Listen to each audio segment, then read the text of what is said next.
इसमें जब पाकिस्तान, हिंदुस्तान, बांग्लादेश एक देश था, उस समय एक तैयारी की गई थी कि सब लोग एक साथ अंग्रेजों पर आक्रमण करेंगे और अंग्रेजों को मार गिराने का काम करेंगे। लेकिन जल्दबाजी में जब मंगल पांडे जी ने पहले शुरू कर दिया तो टेलीफोनिक कोई सिस्टम था नहीं और धीरे धीरे करके लड़ाई देर तक के पहुंच पाई, खबरें देर तक के पहुंच पाई और तब तक के और अंग्रेजों की सेना आ गई और फिर से 1857 में उन लोगों ने अंग्रेजों ने दमन किया और हम फिर से 90 साल तक के गुलाम थे। लेकिन उस पीरियड में लड़े कौन? अगर लखनऊ में देखें तो मालूम हुआ कि बेगम हजरत महल की महिला ब्रिगेडियर में महिला सेना की कमांडर थी उदा देवी पास। उसके हस्बैंड को अर्जुन पासी लड़ते हुए जब शहीद हुए तो जाके उसने देखा और रोई नहीं, आगे पीपल के पेड़ पर बैठ गई और पीपल के पेड़ पर बैठकर जहाँ पर अंग्रेज युद्ध करके पानी पीने आते थे 36 अंग्रेजों को मार गिराने का काम किया। अकेले उदा देवी ने मार गिराने का, अंग्रेजों से लड़ने की है इस प्रकार से। एक भी तमाम आप देखे हुए जलियांवाला कांड, केवल एक फायर का ऑर्डर दिया, उस पर गोली चलाने वाले कौन थे? गोली चलाने वाले वो लोग थे जो हिंदुस्तान के लोग जो गद्दार अंग्रेजों की सेना में भर्ती हुए थे, वही अंग्रेजों के साथ मिल करके हमारे देश के लोगों पर गोली चलाने का काम किया। लेकिन एक भी आदमी उसमें गोली चलाने वाला शेड्यूल कास्ट का नहीं था। एक भी आदमी शेड्यूल कास्ट का, एससी समाज का अंग्रेज की सेना में भर्ती नहीं हुआ अपने हिंदुस्तान के ऊपर के लोगों पर गोली चलाने। ये क्रांतिकारियों का आंदोलन है। हमारी चीजों को समझना होगा। आप कितने देशभक्त हैं, हमारे पूर्वज कितने देशभक्त रहे, कितने हम आंदोलनकारी रहे कि हमने झुकना नहीं, झुके नहीं, हमें टूटे भले हो, हमारे पूर्वज टूटे भले हो लेकिन झुके नहीं, अपनी कुर्बानी दी होगी लेकिन झुकने का काम नहीं किया। और डॉक्टर अंबेडकर को सिंबल ऑफ नॉलेज का किसने ओहदा देने का काम किया? किसने जो है उनको ये इतना बड़ा तमगा देने का काम किया? अमेरिका ने देने का काम किया।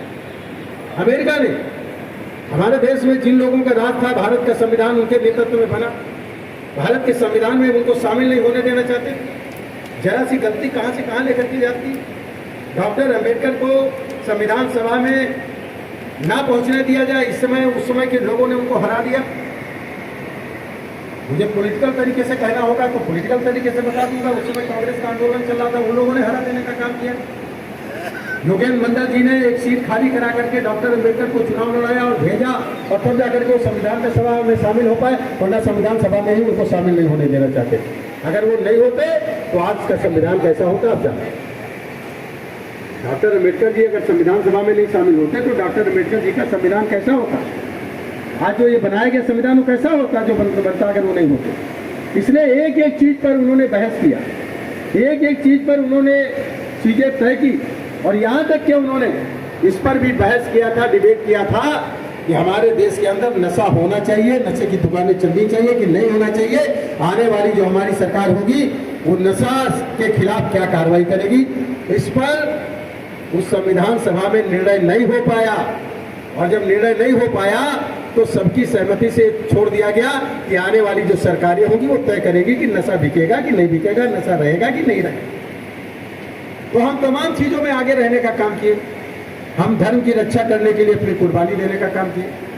1857 की लड़ाई में सबसे ज्यादा एससी समाज के लोग लड़े और जब उनकी एक जांच कमेटी बैठाई गई अंग्रेजों के द्वारा और उसमें जब जांच हुई तो जो कास्टें उसमें सबसे ज्यादा लड़ी थी, चाहे वो महाराष्ट्र के महार हो, चाहे चमार हो, चाहे पासी समाज के लोग हो, चाहे और एसटी समाज के लोग हों, उनकी जब जांच बनी तो ऐसी कौमों को अंग्रेजों ने जरायम कौम घोषित कर देने का काम किया, इनको क्रिमिनल कौम घोषित कर देने का काम किया और उनको जो है उनकी एक निगरानी होती थी और उसमें लिखा जाता कि किसी शेड्यूल कास्ट के यहाँ जो अंग्रेजों के खिलाफ गदर में शामिल है उनके यहाँ अगर एक बच्चा पैदा होता था तो लिख दिया जाता था कि एक चोर और एक क्रिमिनल और पैदा हो।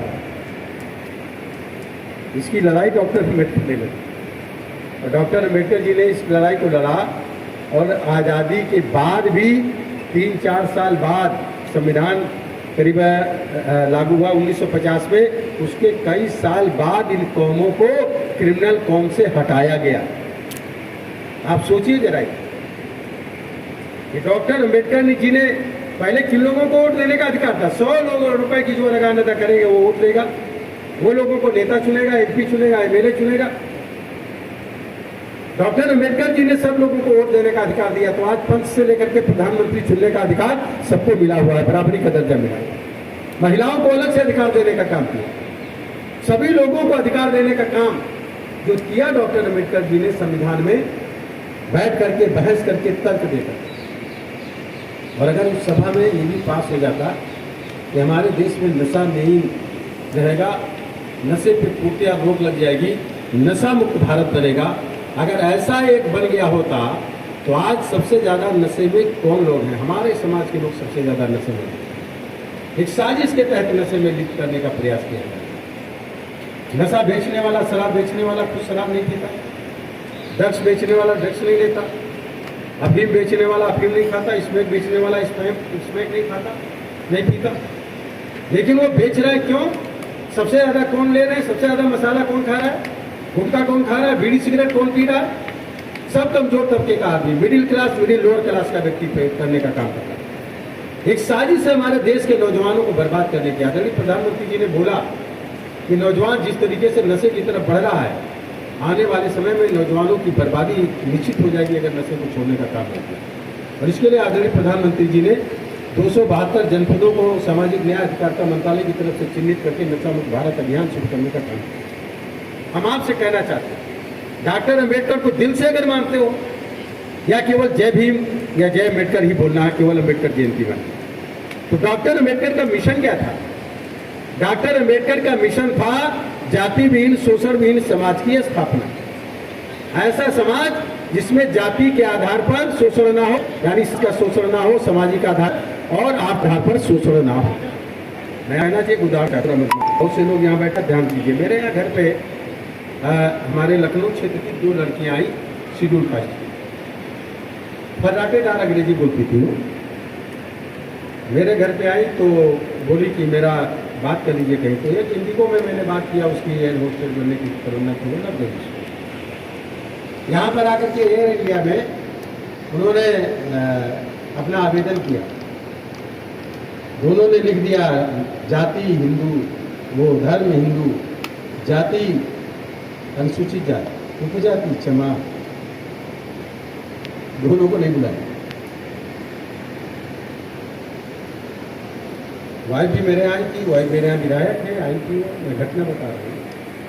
वो आई तो कहने लगी कि ये तो यहाँ चाय नहीं लड़कियाँ बना पाती। तो मैं आया तो वो चावल आवल गिर रही थी, तो मैंने कहा तो चावल गिर रही थी, बता रहे चाय नहीं बना पाती। तो मैंने चाय में नहीं, ये सब मैंने सिखाया। मैंने सोचा ये क्यों नहीं बन पाती, कारण क्या, चाय क्यों नहीं बना पाती? अब मेरा दिमाग क्लिक किया कि इनके माँ बाप ने अपनी बेटियों को चाय बनाने का मौका नहीं दिया, इसलिए कि हम इतना पढ़ाई लिखाएंगे कि आगे बढ़ करके जाए, हम चाय बनाएंगे। बेटियों को चाय बनाने का मौका नहीं दिया कि पढ़ाई में अपना दिमाग लगाने का। या औलादों को पालने के लिए समर्पण है, ये किया उन लोगों ने। उनका सिलेक्शन नहीं, वो बुलावा नहीं आया।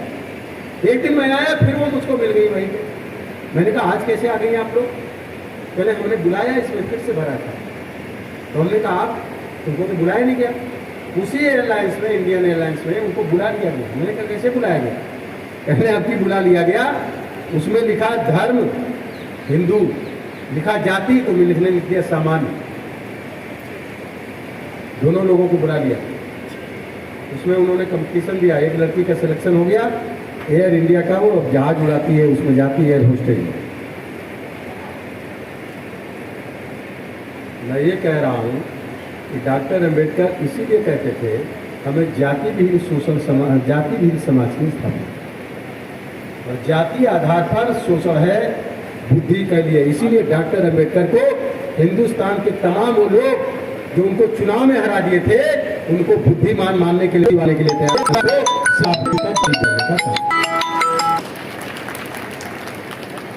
लोग हजम,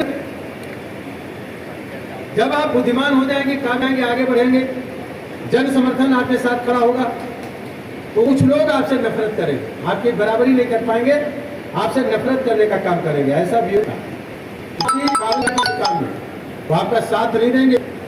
उसमें से बहुत से लोग ऐसे होंगे जो आपसे करने का होंगे। आपसे कंपटीशन भी नहीं करेंगे, नफरत करेंगे, आपका नुकसान करने का काम करेंगे। इसलिए आपको इसलिए समाज की स्थापना करनी है। तो जो लोग भी अगर को मानते से अपने नाम के साथ जाति सूचक टाइटल लगाना बंद करो। जाति सूचक टाइटल लगाओगे, अपने नाम की जाति बताओगे तो दूसरा भी आपकी जाति जानने की कोशिश करेगा और अपनी जाति के हिसाब से आपको ट्रीट करने का काम करेगा। इसलिए वास्तव में डॉक्टर अम्बेडकर को हम मानते हैं तो जाति सूचक टाइटल लगाना बंद करिए। मैं अपने नाम के साथ नहीं लगाता। कई जगह ऐसा मौका आया, मुझसे लोग पूछते हैं क्या नाम है, कौशल किशोर, पूरा नाम तो मेरी यही है। नहीं और बताओ, आगे कुछ नहीं है भाई, नहीं आगे कुछ। वो जानना हमने क्या जानना चाहते हो, किस समाज से हो, हमने कहा मानव समाज से।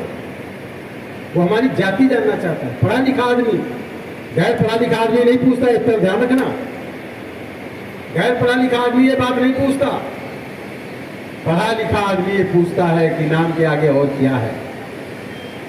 इसीलिए डॉक्टर अम्बेडकर ने कहा जाति विहीन समाज की स्थापना करना है। ये बात और याद रखना, जब आप काबिल हो जाएंगे, पढ़े लिख करके अच्छे इंसान बन जाएंगे, आर्थिक रूप से मजबूत हो जाएंगे, बुद्धि से मजबूत हो जाएंगे, तो आपसे जाति विभेद लोग नहीं मानेंगे, जाति विभेद नहीं मानेंगे। डॉक्टर अम्बेडकर जी को जिन लोगों ने गाड़ी से उतार के फेंक दिया और गंगा जल से धोया, सब कुछ किया, बाद में ब्राह्मण की लड़की से शादी हो गई। हमारे देश में तमाम बड़े बड़े लीडरों की शादियां ब्राह्मण या ठाकुर अपर कास्ट के लोगों से, लड़कियों से हो गई। तमाम IAS IPS शेड्यूल कास्ट में बन जाते हैं, वहाँ जाति विभेद खत्म हो जाता है, रिश्तेदारी हो जाती है, दोस्ती हो जाती है। हम आप भी इस चीज़ को मानते हैं, ये कड़वा सच है, ये कड़वा सच है। आपकी आर्थिक लेवल क्या है, आपका आर्थिक स्टेटस क्या है, आपका पद का स्टेटस क्या है, जब वो स्टेटस का आपके घर में अपनी लड़की की शादी, अपने बच्चे की शादी करनी होती है, तो आप अपने समाज में भी अपने स्टेटस के बराबर के व्यक्ति को ढूंढते हो। अपने समाज के आर्थिक रूप से कमजोर व्यक्ति के यहाँ अपनी रिश्तेदारी करना पसंद आदमी नहीं करता। ये कड़वा सच है, इसको एक्सेप्ट करें। अम्बेडकर के विचारों का अपमान है, इसको अपने जीवन में अपनाना पड़ेगा। और इसको अपने जीवन में अपना करके अगर हम काम नहीं करेंगे तो डॉक्टर अम्बेडकर जी ने कहा था कि ले जाना तो वहीं पर छोड़ जाना, पीछे ले जाने का काम नहीं करना। इसलिए डॉक्टर अम्बेडकर का मिशन जो है जाति विहीन शोषण विहीन की स्थापना, उसको हमको आपको जिम्मेदारी लेनी पड़ेगी। हम पूरा करेंगे और हम पूरा करने का काम प्रैक्टिकल में करेंगे, प्रैक्टिकल में करेंगे, जन आंदोलन से पूरा होगा। प्रैक्टिकल में करने का काम करो। इसलिए संकल्प लो आज से अपने अपने परिवार को, हम जाति सूचक टाइटल हटाएंगे, नंबर 1। नंबर 2, अपने घर पे दरवाजे पे लिखेंगे हमारा परिवार नशा मुक्त परिवार, क्योंकि डॉक्टर अम्बेडकर नशा नहीं करते थे। डॉक्टर अम्बेडकर किसी प्रकार का नशा नहीं करते थे। नशा तो आदमी की बुद्धि पर हमला करता है, सोचने नहीं देता। आज जो वोट मांगने में आप देखिए, हम जाते हैं तमाम लोग, क्या इधर कौन रहते हैं, गले शिकूर काटते, काशी चमार रहते हैं, दो भी दारू रहते, क्या करेंगे। हमें कहीं जब वोट आए, इनको जाकर के 3-4 दिन पहले से इनको दारू बांटना शुरू करो और दारू में तब तक नशे में रहो जब तक वोट ना पड़ जाए। ये कड़वा सच है। फिर वो डॉक्टर अम्बेडकर जी ने जो वोट में का अधिकार दिया, उसका क्या मायने है। अगर दारू पी करके वोट दे रहे हैं, कौन आदमी समझाएगा, कौन उन लोगों को समझाने का काम करेगा। आप पढ़े लिखे लोग हो, कहीं ना कहीं किसी गांव से जुड़े हुए आदमी, किसी न किसी गांव से पहले आपके परिवार के लोग रहे होंगे। आपको गांव में जाना होगा, अपने परिवार और दोस्तों के साथ बैठ करके इस बात को बताना होगा। अगर डॉक्टर अम्बेडकर को दिल से मानते हो कि केवल जय भीम कहने से काम नहीं चलेगा, उसको अपने जीवन में सही तरीके से उतारना होगा। इसलिए मत का अधिकार, वोट का अधिकार भी दारू पी करके नहीं, विचारों के आधार पर देना होगा। विकसित भारत बनाने के लिए, उन्नति वाला भारत बनाने के लिए, शिक्षा युक्त भारत बनाने के लिए, रोजगार युक्त भारत बनाने के लिए और जात विहीन शोषण विहीन भारत बनाने के लिए इस सवाल पर वोट देने का काम करना होगा। ये बात लोगों को सिखानी होगी, बतानी होगी लोगों। और जब ऐसा करेंगे तो आपको देखना होगा कौन आदमी इस तरीके का काम कर रहा है, क्यों नहीं कर रहा। महात्मा बुद्ध जी को मानते हैं, डॉक्टर अम्बेडकर जी ने बौद्ध धर्म अपनाया। महात्मा बुद्ध जी को अगर देखें तो जाति से तो आगे मान लें कि वो माने, इसने कि अम्बेडकर बुद्ध धर्म को इसलिए अपनाया कि महात्मा जी ने जो विचार प्रकट किए, उन्हीं विचारों पर चल करके लोगों को मिल सका, लोग पढ़ सकते थे। इसलिए उस धर्म को का काम किया। इसलिए उन्होंने दरगाह हुए उसमें नहीं, हम धर्म में मरना पसंद करें, और इसलिए बौद्ध धर्म को उन्होंने एक्सेप्ट करने का काम किया। तो जाति के आधार पर नहीं, विचारों के आधार पर। इसलिए विचारों के आधार पर क्या है, विचारों के आधार पर आदरणीय प्रधानमंत्री जी ने कहा कि हिंदुस्तान के प्रत्येक व्यक्ति को जिनके पास घर नहीं, आवास मिलना चाहिए। प्रधानमंत्री आवास योजना लागू की, सबसे ज्यादा आवास किन लोगों को मिल रहे हैं? गांवों में झोपड़पट्टी में रहने वाले कौन लोग हैं? किन लोगों को मिल रहा है सबसे ज्यादा? गैस सिलेंडर, चूल्हे, राशन सबसे ज्यादा 80 करोड़ जनता को मिल रहा है। किन लोगों को सबसे ज्यादा फायदा मिल रहा है? कौन तबके के लोग हैं वो? डॉक्टर अम्बेडकर की विचारधारा के हिसाब से वो सबसे ज्यादा कमजोर तबके के, दलित, पिछड़े, वंचित वर्ग के लोगों को सबसे ज्यादा फायदा मिलने का। ये शोषण खत्म हो रहा, बराबरी का दर्जा मिल रहा। सोचने की जरूरत है। ये प्रधानमंत्री जी ने तय करने का काम किया। 50 करोड़ को इलाज किन लोगों को मिल रहा? कोई हवाई जहाज से उड़ रहा, कोई इलाज के लिए पैसा तय कर रहा है? 20 लाख की गाड़ी, 10 लाख की गाड़ी लेकर के चलने वाला कोई पैसे के लिए अप्लाई किया? कमजोर के आदमी को देने का काम किया। 50 करोड़ जनता को मुफ्त में इलाज। तो जरा विचारधारा अच्छी इसमें, वरना 22 करोड़ की आबादी वाला एक दिन पहले आजाद हुआ पाकिस्तान, 1 किलो आटा के लिए मारा मारी हो रही है वहां पर। आप सोचिए किस तरीके का भारत बनने का काम है। आदरणीय प्रधानमंत्री नरेंद्र मोदी जी ने अभी नशा मुक्त भारत, अभी अमित शाह जी ने कहा कि सन 2047 तक हम विकसित भारत, आत्मनिर्भर भारत के साथ साथ नशा मुक्त भारत भी बनाने का काम करें। कैसे बनेगा? अपने परिवार के बच्चों को बचाओ, अपने परिवार के बच्चों। अभी त्योहार वगैरह आते, होली और दीपावली के त्योहार मनाते हैं, नशेड़ी त्योहार हो गए। दीपावली का त्योहार आएगा, क्या करेंगे लोग? गणेश लक्ष्मी की पूजा करेंगे, उसके बाद में ताश की गड्डी लेकर के बैठेंगे, जुआ खेलेंगे, फिर नशा करेंगे, फिर जुआ पकड़े जाएंगे, फिर जेल जाएंगे। ये कौन लोग कर रहे हैं सबसे ज्यादा? किन लोगों के लोग हैं? आपको साजिश के तहत उसमें डालने का काम किया जा रहा। इसलिए अपने आप को बचाने का काम करिए। और जितने लोग यहाँ पर बैठे हैं, अगर वास्तव में डॉक्टर अम्बेडकर को दिल से याद कर रहे हो, मानते हो, तो अपने घर पे जाकर के एक बोर्ड बना करके लगाइए, हमारा परिवार नशा मुक्त परिवार, जात विहीन, शोषण विहीन समाज की स्थापना, डॉक्टर अम्बेडकर के मिशन को हम पूरा करने में एक कदम आगे चलने का काम करेंगे। तो लिखने का काम करिए, लिख करके बताइए, लिखिए अपने घर। ये लिख करके चलोगे, लोग आपसे सोचेंगे, बोलेंगे, क्या बोल रहे हैं, क्या लिखो?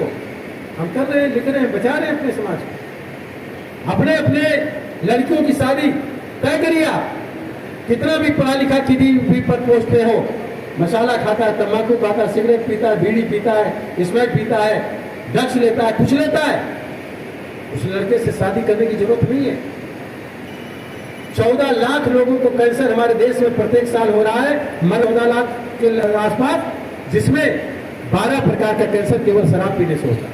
गले का कैंसर, मुंह का कैंसर, ये तमाम ड्रग्स लेने से, धुआं चीजें, तंबाकू वाली चीजें खाने को कौन बचाएगा आपको? ये बचाने के लिए आप अपने परिवार के लोगों को सुरक्षित करने का काम करिए। स्वस्थ रहेंगे, दिमाग स्वस्थ रहेगा, तब जाकर के आप डॉक्टर अम्बेडकर के मिशन के बारे में आगे ले जाने का काम करते हैं। तमाम लोगों को देखे जल्दी जाते बड़ी बड़ी बातें करते, बहुत चीजें कहते हो, कहते हैं डॉक्टर अम्बेडकर का मिशन था शिक्षित बनो, संगठित हो, संघर्ष करो। ये मिशन नहीं था। डॉक्टर अम्बेडकर का मिशन जात विहीन, शोषण विहीन समाज की स्थापना को पूरा करने के लिए शिक्षित बनो, संगठित हो, संघर्ष करो। शिक्षित का मतलब ये नहीं किताबी ज्ञान प्राप्त कर लो, पीएचडी की डिग्री प्राप्त कर ली और भालू से बीमार होने पे लड़के से कोई फिल्म चला रहे, वो शिक्षित नहीं है। शिक्षित वो है जो आर्थिक विषमता, सामाजिक विषमता के बारे में कारण क्या है और उसका निवारण क्या है उसको जान ले, वो शिक्षित होगा, भले ज्ञान हो न हो, भले उसको अक्षर ज्ञान हो या ना हो। कबीर साहब पढ़े लिखे नहीं थे, अच्छा ज्ञान नहीं था।